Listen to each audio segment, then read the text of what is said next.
us today.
This man owayehlala eduze kwechibi lithi iBhayibheli uJesu eyazi ukuthi he's been like that for 38 years. Imistake esibuye siyenze sicabanga ukuthi 38 years where was Jesus? Niyezwa bazalwane? But this man engekho umuntu ozomfaka, but he kept on coming. For 38 years he kept on coming.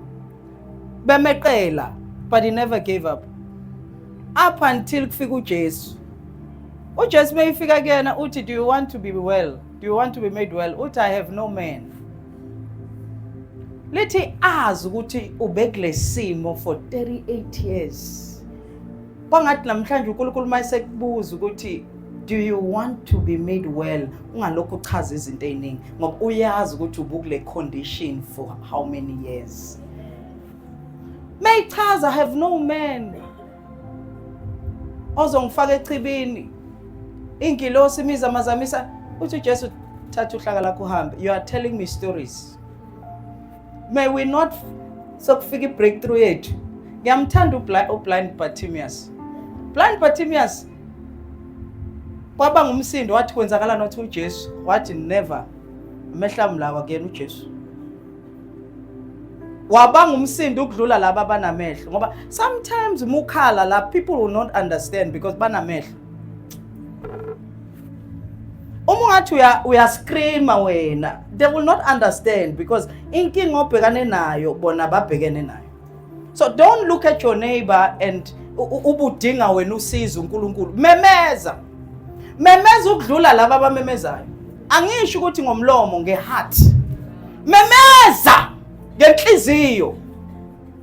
Bazobakuthulisa umakhelwane ngisho ngakubuka kabuhlungu ukuthi uyaphapha, khohlo uye. Wena khonto oyifunayo.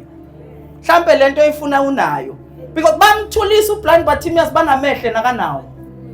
Ningilalele. But wamemeza ukudlula bona up until uJesu amuzwe. Wamuza ukudlula isixuku.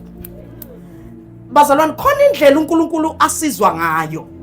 Ningilalela ukuthi ngithini? Lithi iBhayibheli wathi uJesu mbizene ezela. Bona laba kade sebemhleka bathi uNkosi yakubiza. Lithi walahla konke ingubo zakhe echaza isimo sakhe wayikhumula. Wayazi ukuthi ngiyobuya namehlo lapha.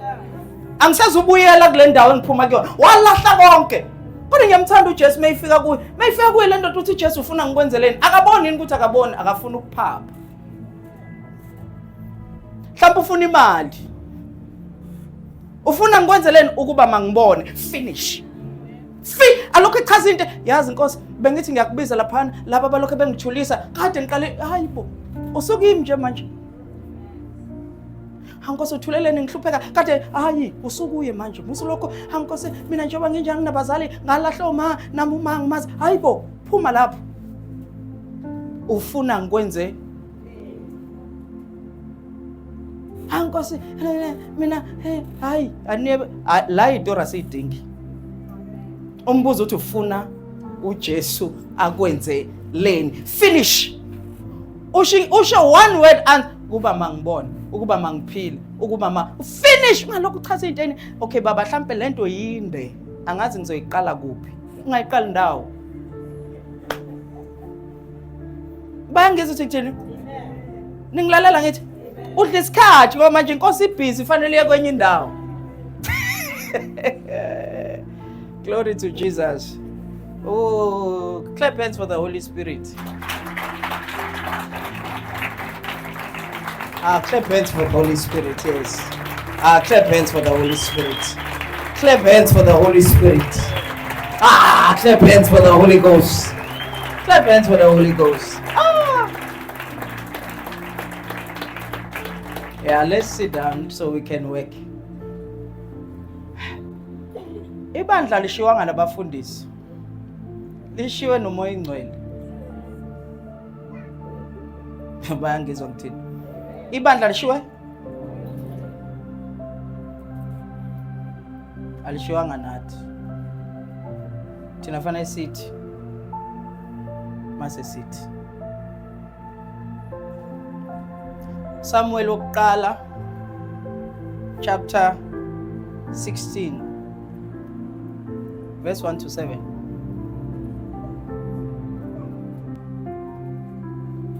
Ncwadi kaSamuel uqala chapter 16 verse 1 to 7. Yes. uJehova wathi kuSamueli, uyakumkhalela kuze kube nini na? Ngokuba ngimlahlile ukuba angabe esaba inkosi phezu kwa-Israyeli. Gcwalisa uphondo lwakho ngamafutha. Uhambe, ngiyakuthuma uJese waseBhethlehema. Ngokuba ngizibonele inkosi phakathi kwamadodana akhe. Verse 2. uSamueli, ngingahamba kanjani?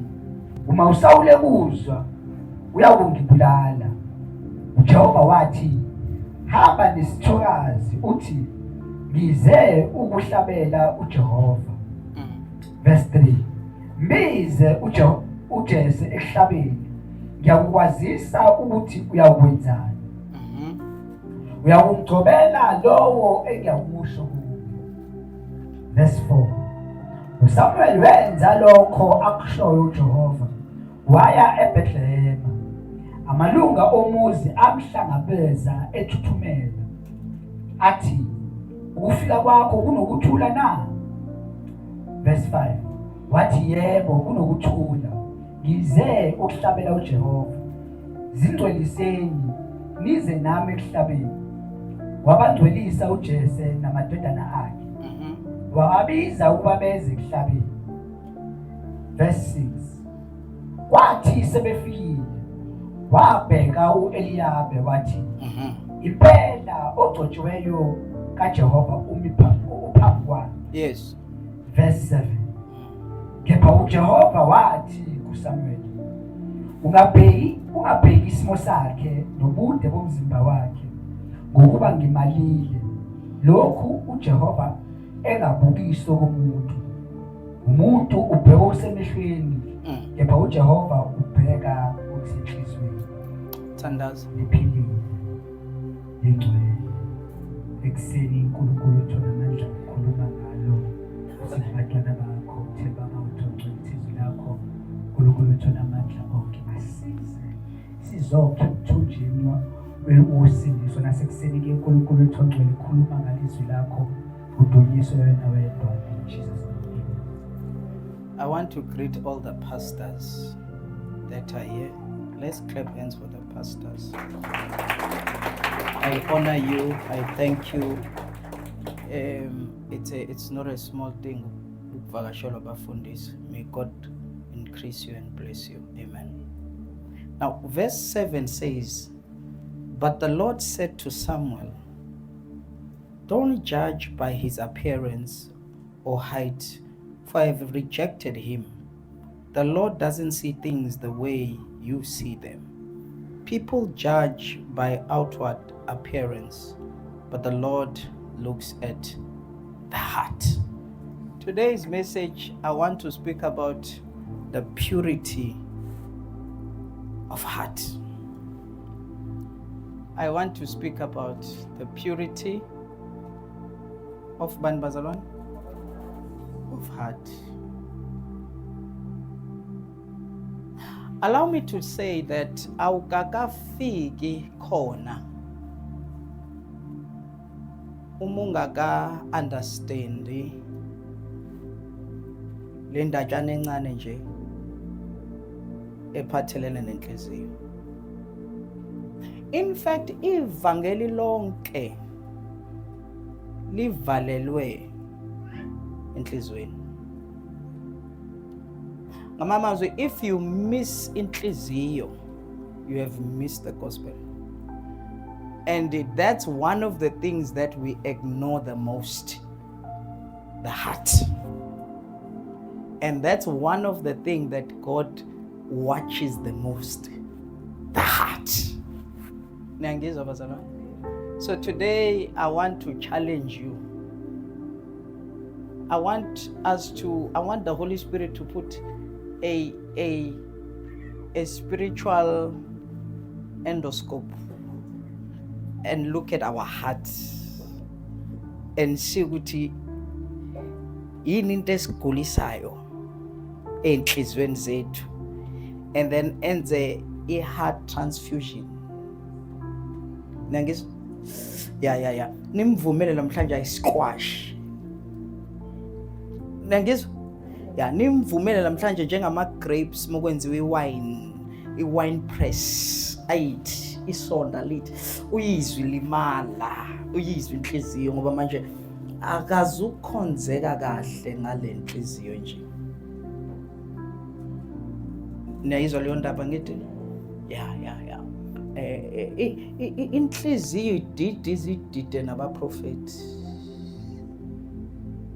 uSamuel was a very mighty prophet, but maybe uEliab uthi surely uNkulunkulu ngithume kule nsizwa because le nsizwa ina stature inde. If there was anyone ofanele ukuba inkosi athathe emva kaSaul ile nsizwa, uthi ke uNkulunkulu mina ngibheki njengabantu, mina ngibheka njengoNkulunkulu. So I don't look at a person, I look at the heart. And then it's the heart that tells me about a person. Niyayizwa lento ngishoyo ngithi angani kuneyindawo ebhenki, uma ufika ebhenki bekubona, angithi bakubona ebhenki kodwa they are not satisfied. Bafuna ID. Bafuna into erepresenta wena, ubuwena bakho, hayi wena, because wena ungangabe wena uwena. Kodwa khona into ewena engeke iqamba amanga ngobuwena bakho.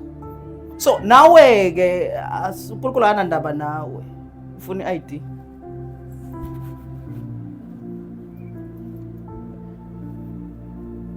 Yakuyenzeka ilahleke and impilo iyama. Abanye benje balahlekelwe yiwo la njengempilo imile, aninawo ama-ID. Nina amathembu. Namhlanje uNkulunkulu uzosinika ama-ID. Sizazi ukuthi sobani. Ningilalele bazalwane? Yeah. Now we know ke siyayazi le ndaba ukuthi Saul was put into a trap. I still Saul was put into a trap. If usilifunda kahle iBhayibheli siyathola ukuthi uSaul wakhethwa abantu. kodwa wakhetha uThixo. uSaul wakhetha uThixo kodwa wayekhethwa abantu. Bangilalela. So wayekhetha evesi umuntu ozofeyila. Because wabheka umuntu ozoba nenhliziyo engeke imlalele. Waneshow futhi ukuthi ngifuna ukubanika because wabatshela ukuthi mina imini inkosi yenu. Nifuna ukufana nezizwe zonke nibe nenkosi ezonihola phambili. Imina njenge ark ebenginihola. Nifuna nani umuntu enizombona? Anginalelisi mina. Bathi no, sifuna inkosi sifane nezizwe. Wathi ngizoninika inkosi. Number 1 izoni-abuser, izonigqilaza, izonidlela iy'ndawo zenu. Amadodana enu azosebenzela yona. Kwathiwa asinandaba, sinika inkosi. Wakhala uSamuel, wathi ukhalelani? Abarejectanga wena, barejecte mina, banika inkosi. Wahamba uNkulunkulu wakhetha abantu. uSaul. No, uSaul wakhethwa ngenxa yenhliziyo. Inhliziyo kaSaul yayiyimbi ngakho waqualify ukukhethwa. Njengenhliziyo isho nomfana lo othanda imali ya Judas. Yeah, uJudas wakhethelwa lokho ukuthi uthanda imali. So ixoxa ngelinye ilanga. Now, mistake ya Saul, I'm sure if khona nabafundisi la, iya-confuse lento ukuthi sincane, sibukeka sisincane isono esenziwe uSaul compared to isono esenziwe uDavid. uSaul nje into ayenza, number 1, wathi akabulale konke. Angithi Amalekites. Washiya inkosi, washiyane nama-spoils. Mayifika uSamuel ethi yini lo yenzile? Wathi ngenze njengoba inkosi ishilo. Wathi lo msindo enguzwayo pho 1. Neyizo le. Number 2, wahluleka ukulinda. Wenza into eyenziwa abapriest. Wenza umhlatshelo. Kanti manje akayona ipriest, uyiking. That is why ke kwakufanele uThixo avuse a priest ezoba iking ukuze izenzele. Niyangizwa ukuthi ngithini? That is why ke nani ningilalele manje. Fanele nizenzele. Musana ukufuna ukwenzelwa. Angibheki njengabantu. Mina ngibheka inhliziyo. Now, when God looks at you, He does not look at what? He looks at why. Mayibheka nje uThixo, akabheki ukuthi wenzani, ubheka ukuthi ukwenzelani. Ningilalela. Yeah. So ningalahlekelwa ileyo ukuthi nizenzelani izinto enizenzayo. Ngoba ikona okuchaza lento oyenzayo. So noma ngathiwa yinhle kanjani into oyenzayo, akukhona ubuhle, ningilalela, akukhona ubuhle bento okuchaza ukuthi yinhle, isizathu sokuyenza ukuchaza ukuthi yinhle. Noma ingayinhle, noma ingabukeka inhle kanjani, uThixo ubheka isizathu sokuthi lento uyenziswe. I remember years ago I said, Lord, give me the grace to prophesy. Ngiyanhlebela. You know what God said to me? This was 2016, 2017. I said, Lord, I want my eyes to be open. Niyakhumbula those days ukuthi kwakugcwele lento, can I prophesy? Niyakhumbula ngithi? Niyayazi, nenza ngathi aniyazi. With dispensation of a prophet. Now I said, Lord, I want to see, I want to hear. God said, ask me a question and said, why? And he also said, because wafake comma, what why? Because le gift le in a mali. So why do you want it? I kept quiet because uma ukhuluma nomoya ingcwele you can't lie because it's within. What number one? A prophetic gift carries money. If ngifika papa ngikutshela ukuthi ebank unamalini. Ngihlapha ebank uno 32,000 bani ngithi God said you must give. Number one usathuso ukuthi I told you unamalini. Ngithi bheka i-account yakho uyibheke ngikutshele nama-cent. Uyayizwa lona? Mase ngithi God said give 20,000 and see what he will do. Obviously you will give. Because now I've told you what you wena wedwa wazi. So inemali nge-manipulation.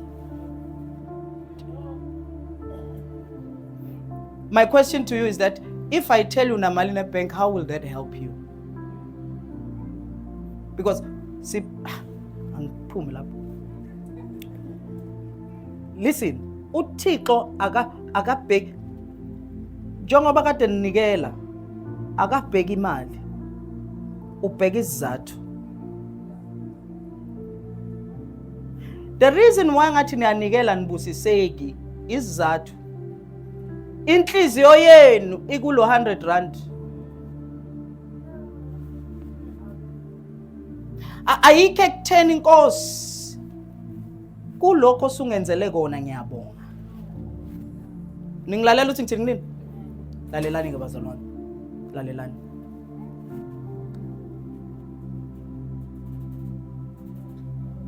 I want to help you. If you funda Matthew chapter number Matthew chapter number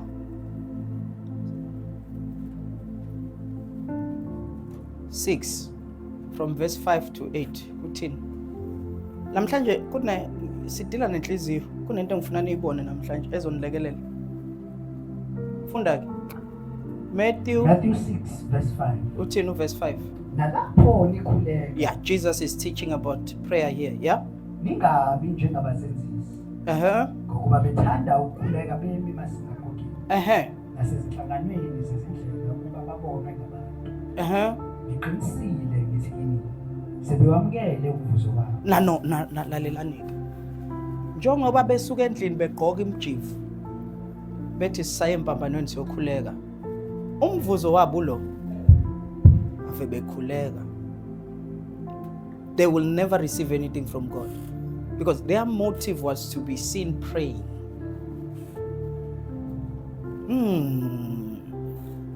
Zingakho izinto oke wazenza ufuna ukubukwa azinamphumela. Nami ngimela njoba nginishumayeza, if injongo yami is to get money, the only thing I will get is money, but what is waiting for me is hellfire. Because akabuka uNkulunkulu ukuthi ngishumayele kanjani, ubuka ukuthi ngishumayela inhliziyo ethi. Niyangizwa ukuthi ngithina ngithi bazalwane? Yes. Now, funda ke Dube qhubeka. Uthi ngiqinisile ngithi bahusebeyitholile umvuzo wabo. Yes? Verse 6. Kepha wena xa ukhuleka ngene ekamelweni lakho. Uthi usuvale unyawo. Asiyifuni ke leyo. Sifuna ukukhuleka la esidlangalaleni la size sikhale. Kuthiwa lo mzane uyamthanda uNkulunkulu. Uma ufika ekhaya ngangibhedela wena ungafika ekhaya. Ufika ekhaya. Ngibhedela usathane kabi wena ngiphume konzelo zongikhuba. Musufika ekhaya. Kade ukhala la. Uza uNkulunkulu eminingi. Lo nkulunkulu wakho we-crowd. Lo nkulunkulu wakho we-atmosphere. Kuma kune-crowd fanele abonakala uNkulunkulu wakho. Ukuthi mningi. Kodwa ekhaya abamazi lo nkulunkulu wakho. Manje kube kuvutorize ingakho abantu bengafuni ukuze uyazi umuntu uzothukwa. Hayibo u-anti uzodwa. Hayibo zanze ngibukisa nangu u-anti uzodwa la. Uyathandaza. Hayibo waze wadlala ngabo u-anti uzodwa.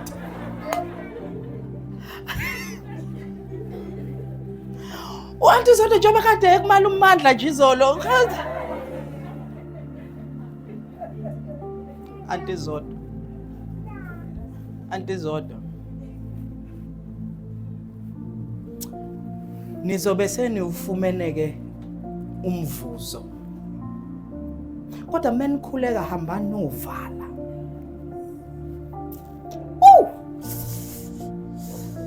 Nikhuleke kuNkulunkulu wenu onjani? Osekusithekeni. As in an exchange. Uzonrewarda phambi kwabantu.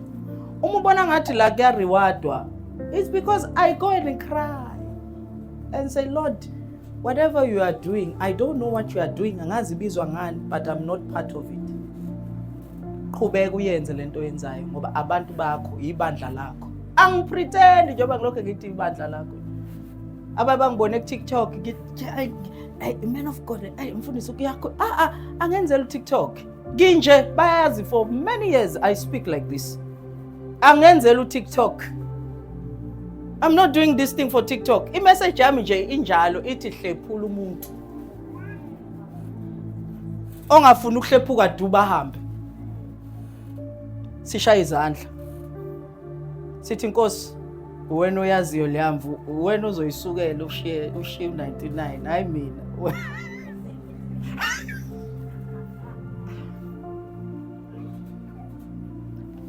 Now, inhliziyo ke bazalwane is namhlanje ngizomtshela ngenhliziyo. Nangizwa inhliziyo asithi inhliziyo. Inhliziyo umuntu. Umuntu uchazwa inhliziyo yakhe. Lithi iBhayibheli as is amanzi eveza ubuso. Angithi bomuntu lithi ke nenhliziyo ichaza umuntu. Iyachaza inhliziyo. Mokuthu unenhliziyo embi kusho ukuthi khonto eyenzekile ke abayibonile ukuze bathi unenhliziyo embi. Now listen. Amakholwa aka sithina amakholwa agade ukwenza kahle. Kanti inhliziyo yimbi. Ayicount leyo nto. Uthi uNkulunkulu ngimfumene uDavid, my servant, ozokwenza yonke into ngishoyo. Uyalusa nje lo mfana uNkulunkulu ubhekile wamtholela eluseni. Kunenhliziyo ekhalela uNkulunkulu noma athi ukuphi.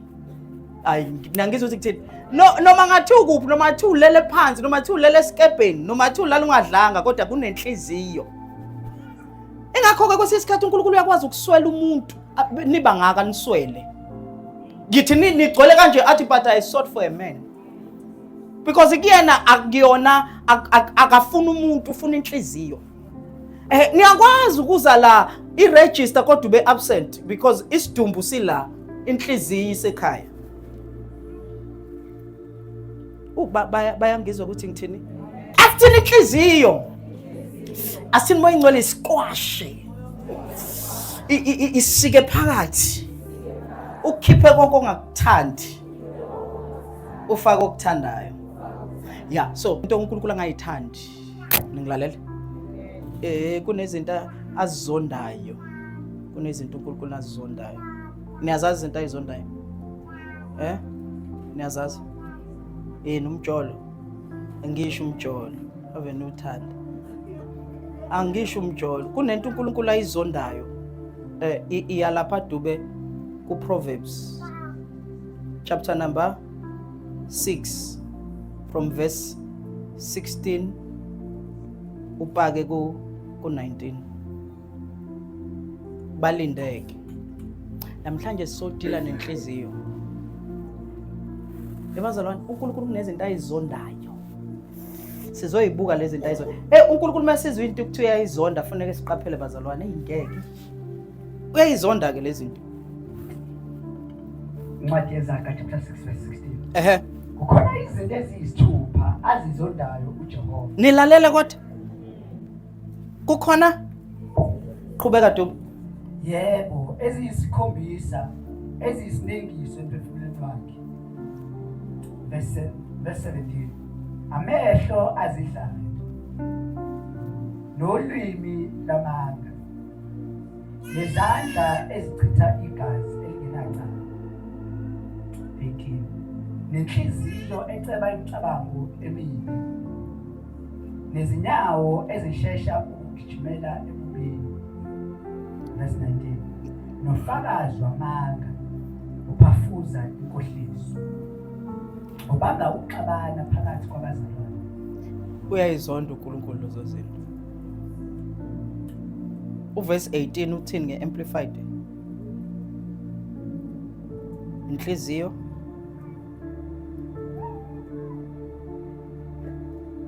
Verse 18. A heart that craves wicked plans, feet that run swiftly to evil. Listen. Uma umfundi weBhayibheli, uma ufunda nje especially kuGenesis chapter number 6, uyathola lapho ukuthi uNkulunkulu walibhubhiselani izwe. Uma ulifunda lapho iBhayibheli lithi umuntu was constantly wicked. Lento lesibuka manje, like constantly, njalo wena ucabanga ukona. Ningilalela bazalwane. Kunokuba weak. uNkulunkulu uyamazi umuntu oweak nomuntu owicked. Umuntu oweak, umuntu osahluleka, because ensindisweni asina ensindisweni. Asijoyini. Siyazalwa. So into ezalwayo ke must be afforded an opportunity for it to grow. Ningilalela ingakho ethi umpostoli uPaula ukuba kuya ngesikhathi enasindiswa ngaso kufanele ngabe niyafundisa kusho ukuthi kodwa nisafuna ubisi kusho ukuthi khona i-period i-grace period uNkulunkulu akunika yona ukuthi uwe uzwe kube buhlungu ukuthi angisabuyeli la ngiyangizwa ungalokhuwa uphinde lokhu ukuthi uyaqhuzuka uqhuzulwe itshela lodwa kanti wena usayijombi noma ushintsha indlela apha umuntu meyiqhuzukile usenganakile wena njalo lokhu khahlela lelitshe elilodwa mengikubuza ukuthi uthayi akuyekeki. Now listen bazalwane, ukuba wicked ukuthi uhleli la ubuplanela isono, wazi nokuthi masusenzile uzofast 3 days ube right. Hawu nathuka manje. Aniyazi lento engishoyo ukuthi ngizovele ngihambe ngiyazi ngizobuyela kanjani fast. Njoba uhlela nje uyaplan ukuthi ufundisi asheshe bakithi ngoba ngo3 kufanele ngibe ngisendlini. Angikhulumi kanje uma ngicela ngikhulumisa kanje ngekho umuntu. Umfundisi asheshe kona kumnandi kuba la kodwa phela. Yabona inhliziyo ula kodwa ukho la. Niyayizwa le ndaba? Now ke ukuba wicked. Now abantu ke in the olden days ngesikhathi sama Nephilim they were so wicked ukuthi yonke into abayicabangayo yayiyimbi. Wabona uNkulunkulu ukuthi into ezongisiza manje ukuthi ngivele ngidestroy kwaSani because into asithini into uSathane into afuna ukuyenza is to corrupt impurity yendalo kaNkulunkulu.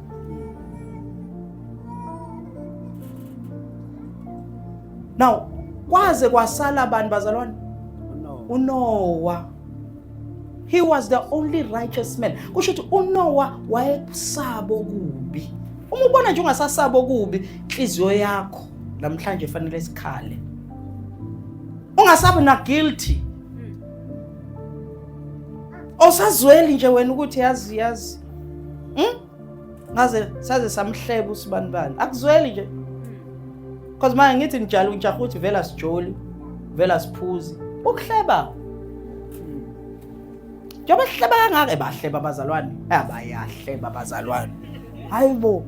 Yabo nje yabo bahamba ngeniphepha basazofika endlini kuthiwa umbonile lo kade sewaphansi. Umbonile lo kade senzani lo kade.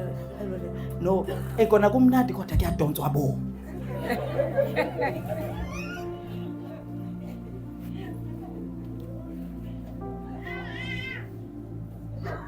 You can't be umzalwane in this day and age that uNkulunkulu ufuna umzalwane opure.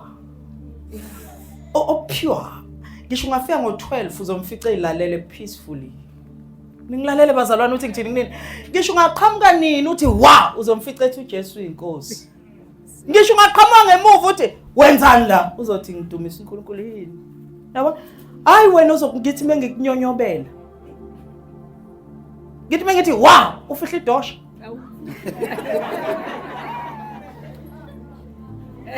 Idosha. Kodwa awu ebazalwane awu mina iproblem asithini problem yamfundisi. Ilento ukuthi ufike umuke wangena egateini uqoke. Ngithatha la angibekele. Ungena usungena ngestep la. Eyibona leyo nto? Mawusuphuma futhi khonzekile inkosi. Fake 18.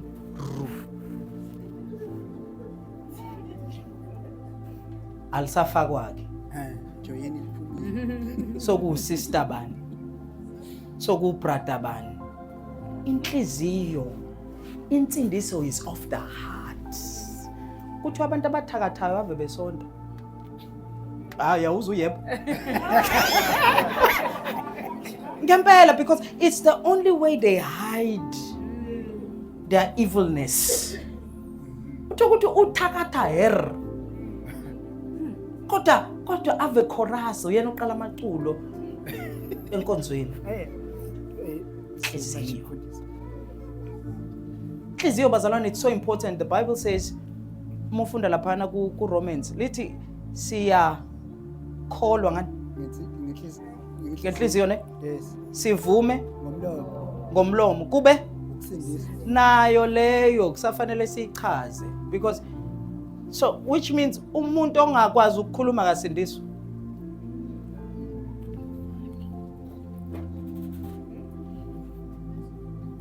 So ichaza ngelinye ilanga ukuthi kuchaza ukuthini ukuthi ukukholwa ngenhliziyo uvume ngomlomo mase kuba ukusindiswa.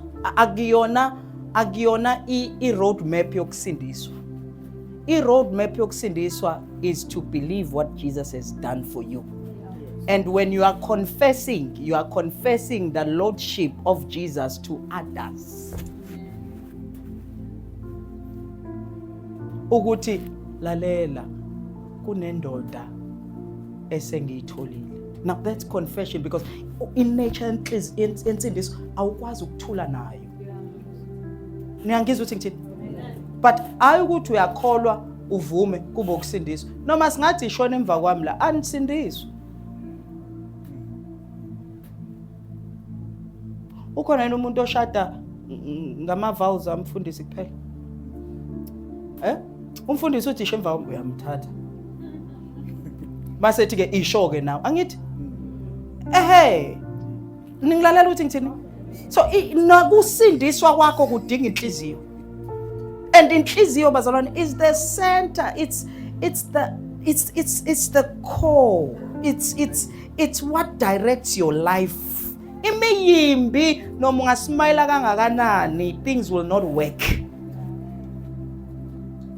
Today I want us to just evaluate to see how is our heart. Bangakho abantu esingabakhulumisi. Bangakho abantu esibazondayo. Bangakho abanye sibazonda abanye sibazonda ngoba umngani wethu yabazonda. Yazi kunabantu enibazonda benzanga lutho, nibazonda ngoba khona owenze ubazonda. Uzondisiwe. Bayizwa ntekisho. Uma ngase kubuze nje indaba umzondo usibanibani, angeke ungitshele. Kodwa wenziwa. Kwafika lo mthanda wathi ungalilinge nje loyana. Loyana ukuthi nokuthi nawe wavela automatically wamzonda. Awazi umzondelani. Uyakungcolisa. Mina ngazi unomngane onjani ohlebayo. Angazi wami oyingcolo kushuthi khona abantu abahlebayo. Angazi why lokho eme like hlebe. Kushuthi abajoli kakhulu bayahleba. Isono sokuhleba sinakekile bazalwane siyangcolisana. Uthi usiyothandaza ukuthi kwangathandazeka kade uhlebe uzothandaza kanjani? Uyohleba ngomuntu for 3 hours. Umqale phansi umkhiphe phezulu. Ibonile hairstyle. Ibonile ingubo. Uba umkhohlisile ukuthi unje. Hayibo, ayikho into better besingayenza. Why don't we pray for this person? from today onwards ofikayo ethi lalela uthi wena oqala ke ozothandaza uzongilida to the prayer yokusiza lo mzalwane. Ningilalela? Yeah. Na umuntu mayifika neindaba umbuzo uthi wena utheni?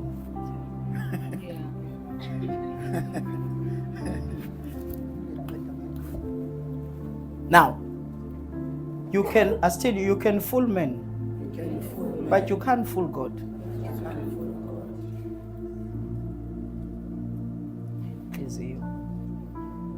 Easier. Jeremiah 17 verse 9 to 10. Incwadi kaJeremiah chapter 17 verse 9. Inhliziyo iyakhohlisa ngaphezulu kwakho konke. Futhi imbi ngubani ongayazi na? Verse 10.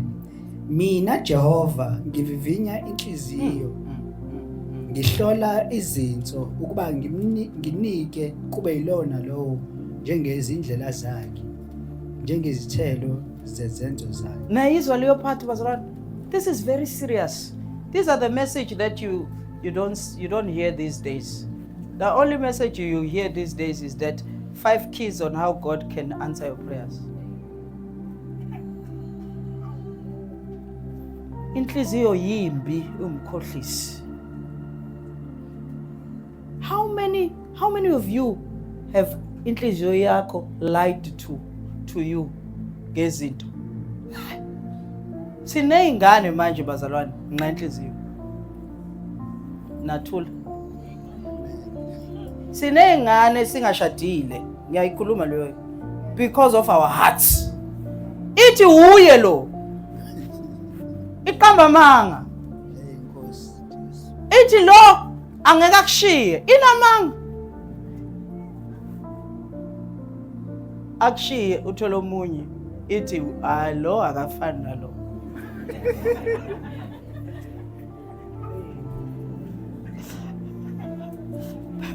Now we shall isifuba uthi lo ngcono unemoto lo bengenamoto. So ngiya upgrade. Akugile the same way noma worse. Iphinde ithi inhliziyo kanti wena uxoli. Nango omunye. Hayibo nathula. Iwumkhohlisi. That is why inhliziyo fanele siyithathe. Sini kuJehova kwazi kuyivivinya. Ningilalela bazalwane? Imani bantu abasha bangakashadi. If you know the love of Jesus, you will know any fake love that will come. You will be able to sense this is not love. Hayi ngikhuluma nani? Inkinga nilazi uthando la ngempela. Nifuna ithando lo teddy bear no chocolate nama Ferreros. Anilazi uthando oluqubuka ngaphakathi. Nifuna uthando olungaphandle. Be careful of your eye and your ear gate target inhliziyo. Be careful of your Aye. These are gates. And your target. Inhliziyo. Let's go deeper. Inhliziyo is a spiritual realm. As inhliziyo is a spiritual realm. Yes. Umuntu that is in charge of your heart is God. Ingqondo is a physical realm. Umuntu that is in charge of ingqondo yakhe is the devil. So, umsebenzi kaSatan is to bombard you with thoughts as a shift from your conscious to your subconscious. Ama thoughts umsebenzi kaSatan ukuthi ahambe asuse into from your mind ayise in your heart, because anything that is in your heart controls you. You don't think of it, it thinks of you. Hayi angazi ngizoyibuya kanjani lena. Yonke into esenhlizweni yakho awuyicabangi, iye ecabanga wena. That is why umuntu mayiqala ukubhema uyacabanga ukuthi fanele ngiyobhema ngoba uyaganga. Mayisebheme enough isuka into yokubhema enhlizweni. Akasacabanga ukubhema ugwaye usucabanga yena. Wena ulala kanjani awubhemile? Ningilalela ngithi? So mandate kaSathane is to move things into misala. That is why ke umufunda Romans chapter number 12 verse 1. uPaul ukhala ngokuthi let your mind be renewed by the power of the word, so that izwi lizosuka engqondweni liye enhlizweni. Athi uDavide umuntu omusha angithi Usigcina kanjani? Angithi kule nkanuko engaka athi ngokufihla izwi enhlizweni. Ningilalela bazalwane? Now anything asithini anything. uNkulunkulu mayifuna ukuyiletha kuwe iza enhlizweni. Anything emisuka kuwe iya uNkulunkulu isuka enhlizweni.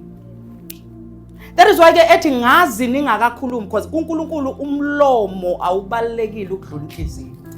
Uthi ningakaceli ngiyazi ngamanye amazwi uhleli kanje ubuka iTV uthi ngofanele ngiyothandaza. uNkulunkulu usuthandaze waqeda. uNkulunkulu uthi wena yazi kuyabheda la ekhaya akukho ukudla kunje kodwa ke sekuyoshaya isikhathi sami sokuthandaza. Uma usufika uNkulunkulu uthi bayede athi bayede. Kade ukhuluma usuqedile lapha. Wena uthe kuyabheda wena njengoba uza la ungithembi. Wathi nginsiza ubona umuntu meyizoyoboleka imali already yazi ukuthi ngeke ayithole.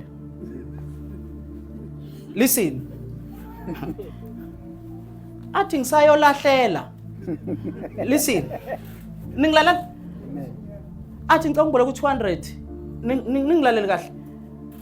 Athi ngicela ngiboleka u200. Kuyabheda ngifuna ukubuyisela kuphela kwenyanga. Kade ngizolahlela. Athi esethi ngithi wo ungaqali lo uthe uyolahlela. Uma ucanga usazomnika. Uthe usayo lahlela. Akathembi nje uyazivele wena uyancishana ngeke umnike. Iyo into eniyenzayo meniqale nibalisa before niyothandaza. Because ithi inhliziyo yakho I do not believe. Manje ke methu uNkulunkulu ningakhathazeki ngalutho once wakhathazeka usuyona. Kusho ukuthi umthembi. Uthi ke cast all your cares unto me. Why? Because I care. Nginendaba nani, ngubaba, nguAbba, ngiyisustain ngiyisosi.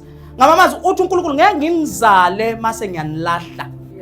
Anginjalo mina inature yami nje abama abantwana, igolide nesilver lami, I can take care of you. Angeke ungixake, ukhathazwa yini pho?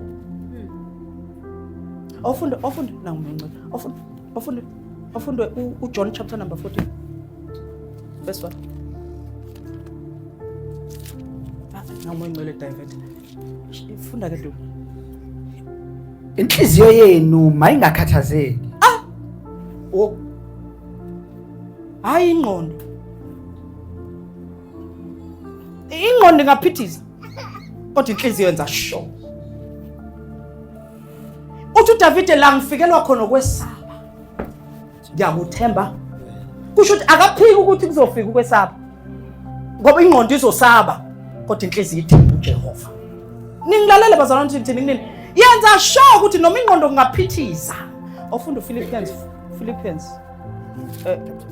chapter 4:4. Sifuna lenhliziyo yenu lekhathazeka kangaka manje. Ima kancane. Ufunda tu verse 4. Yes. Thokozani enkosini njalo njalo. Niyayizwa le nto? Hayi mokhamba kahle. It's a command, it's not a request. Thokozani. Thokozani enkosini njalo njalo. Yes. Ngiyaphinda ngithi thokozani. Yes. Ukubekezela kwenu akwaziwe ngabantu bonke. Inkosi iseduze. Yes. Verse 6. Yeah. Ningakhathazeki ngalutho. Yeah. Kepha kukho konke izicelo zenu mazaziwe nguNkulunkulu ngokukhuleka nokunxusa kanye nokubonga. Yeah. Ukuthula kukaNkulunkulu okudlula ukuqonda konke kuyakulondoloza izinhliziyo zenu nemicabango yenu kuKristu Jesu. Nkosi yami. Qhubeka tu. Verse 8. Yebo. Elokugcina bazalwane. Ngiyacela ke la sizodila nengqondo. Ningilalela. Amen. Sidila nani? Nengqondo. Ingqondo bazalwane ama-thoughts awukwazi angithi ama-thoughts awacela ukuthi aweze. Yeah, kodwa kufanele kube khona imechanism okwazi ukudila nawo ngawo. Ngiyangizwa funda. Elokugcina bazalwane. Yes. Konke okuyiqiniso. Yebo. Konke okuhloniphekayo. Yebo. Konke okumhlophe. konke okuthandekayo konke okudusekayo noma kukhona okuhle noma kukhona okubongekayo zindlani ngalokho likhona lithi noma kukhona okubi noma kukhona okubuhlungu noma kukhona ukuhetheka noma kukhona i-disappointment dlinzani ngalokho likhuluma ngezinto ezipositive ngithi yes sir cabangani ngobuhle bukaJehova othi nginisize musana ukucabanga ngezinto uNkulunkulu enifuna azenzele zona ngoba uSathane uzodingeka kwenzele cabanga ngezinto asekwenzele zona yakhumbula ubudako utshwala wena yabo uthi usaphuza nakhumbula ukuthi ubungakwazi mhlawumbe ungayithuka ngenhlamba yabo uthi manje usayithuka inhlamba uyahleka umamhlobo uyakhumbula ubulwa wena yabo manje usuyimvu na uzusho ukuthi sengalunga so dlinza ngalokho okuhle uNkulunkulu asekwenzele kona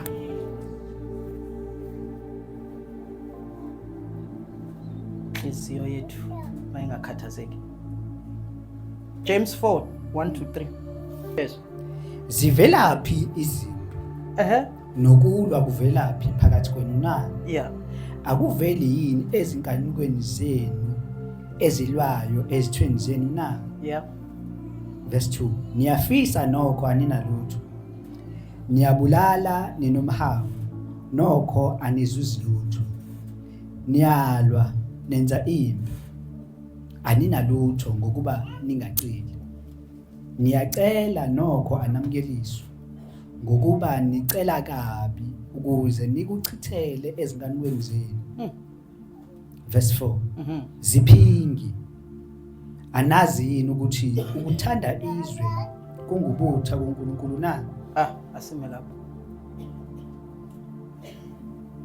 aninakho ngoba nicela noma nicelela ukubukwa Nkosi ngikathe ukuhamba ngenyawo uthi Nkosi kanti ngayidalelani is that the right reason for God to give you a car Lord I'm tired of walking athi okay ngcono ngikwenza ube crippled accident kwa manje i-reason yakho yemoto ukuthi ukhathele ukuhamba ngenyawo buka nje abanye bathenga imoto mina kade kuyoze kube nini uthi ke noma nicela ama motives enu yabazalwane i-motive from today ngicela noma ningangaphuma nalutho aniphume ne-motive ngifuna namhlanje even usuke ekhaya ubuthini what was your motive coming here what did you say in your heart when you came here let's fix that and we will see God in our lives amen so let's look at yini ke because I'm about to close I'm about to pray for you yini ke inhliziyo enjani uNkulunkulu ayithandayo do you want to know ngithi amen let's go to Psalms 51 verse 16-17 angifundela yona nge-NLT if ikhona Psalms 51 verse 16-17 you don't desire a sacrifice na izinto kusho akathengwa nangamali ufuna inhliziyo nje nawe Jehova yeah or I would offer one you don't want a burnt offering verse 17 the sacrifice you desire is a broken spirit you will not reject a broken and a repentant heart nayizwa bazalwane into ayifuna nayizwa leyo nto le ufuna a broken heart yanicela when you go before God today funda leli verse dube kakhulu futhi you do not desire a sacrifice or I would offer one you do not want a burnt offering verse 17 the sacrifice you desire is a broken spirit you will not reject a broken and a repentant heart O God a broken and what a repentant heart bazalwane sinenkinga emzimbeni ngcono bakhona nabafundisi siyaconfessa asiphenduki. I-confession it's saying what you have done, but i-repentance it's living it complete. So we must repent. Joe Makalo, we must repent. Awukwazi bazawukurepentela into eyodwa 5 times.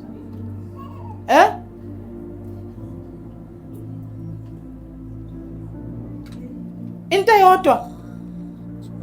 I'm reminded of le story say some tellis ne bathi yini laba nomfarisi. You remember lo story? Yes sir. Beyothandaza bonke etempelini. Yes sir. Lithi iBhayibheli lo umfarisi wathi Nkosi mina ngcono.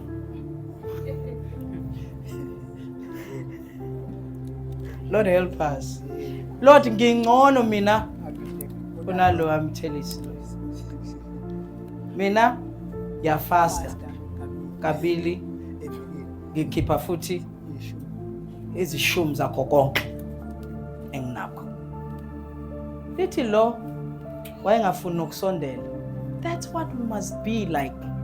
Ebazalwane, whenever you approach God as someone who needs mercy.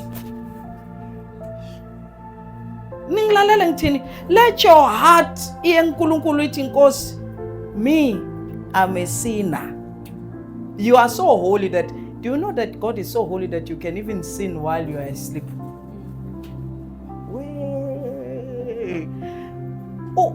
Ukuthi awazi wenzena kusho ukuthi awenzanga. uNkulunkulu ungcwele bazalwane ngalendlela ukuthi ufuna simsabe ngalendlela ukuthi sixolise nento esingazi unembeza wethu engasilahle ngayo. Sixolise inkosi ngiyaxolisa Nkosi ngeke ukuthi angaze ngenze lutho olikuphazamisile nje usuku lonke. Ungcwele kanje wena. Mesifuna ukubona uNkulunkulu ke. Uthini uMatthew 5 verse 8. Matthew 5 verse 8. Babusisiwe abanenhliziyo ehlanzekileyo ngokuba bayakubona uNkulunkulu. Period. Ayabanikela kakhulu. Ayabafasta kakhulu. Ayabashumayela kakhulu. Ayabakhipha amadimoni. Ayabenza yonke leyo nto abanenhliziyo ehlanzekileyo. Inhliziyo ehlanzekileyo akusho ukuthi awoni.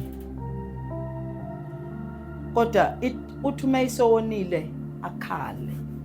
NjengoDavid. Athi Nkosi ngimubi. Athi ngiphe a pure heart. Psalms 51 verse 10.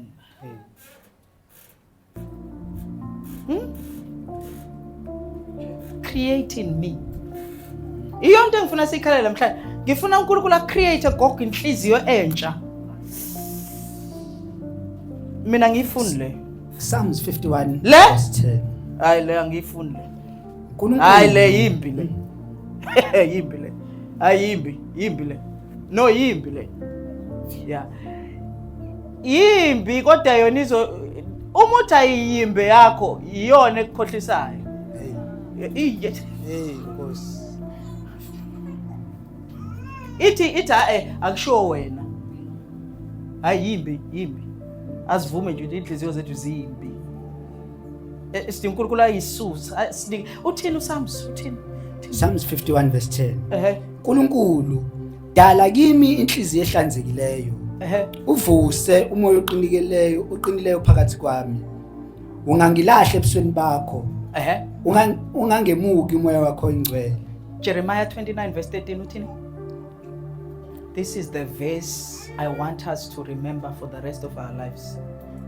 Jeremiah. Niyakungifuna ningifumane. Provided.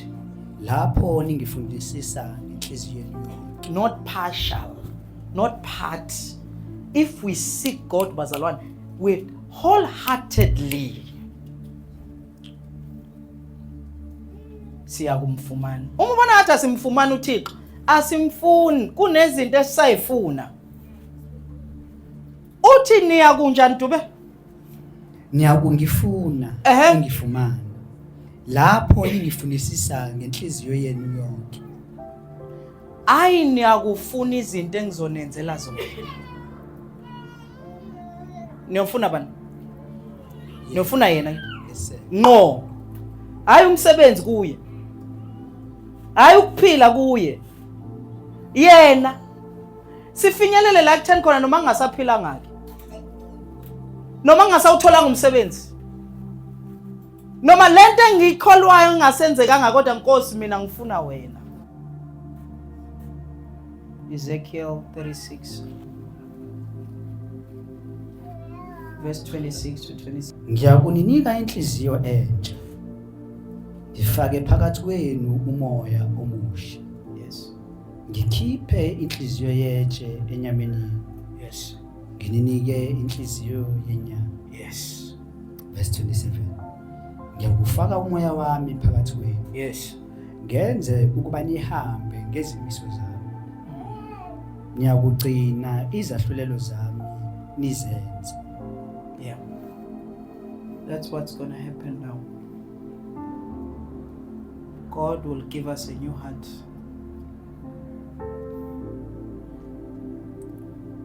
Even the things that the devil ukukondema ngazo,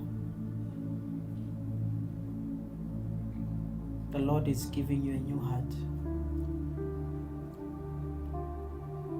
This heart has never sinned.